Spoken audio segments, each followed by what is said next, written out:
महकमा सेहत की जानिब से क्वारंटाइन इलाकों में आशा कारकुनान की मदद से सेहत से मुतालिक जानकारी हासिल की जा रही है। ये कारकुनान घर घर जाकर लोगों से उनकी सेहत की मालूमात हासिल कर रही हैं और ऐसे लोगों की निशानदही की जा रही है जिन्हें सर्दी, खांसी या बुखार हो।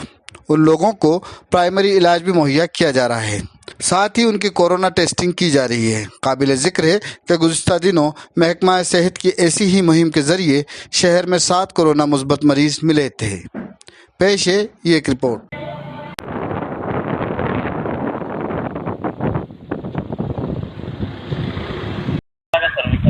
तो सर्दी, खांसी, बुखार, बीपी, शुगर और अस्थमा। कौन कौन से क्षेत्र में आपने सर्वे किए हैं?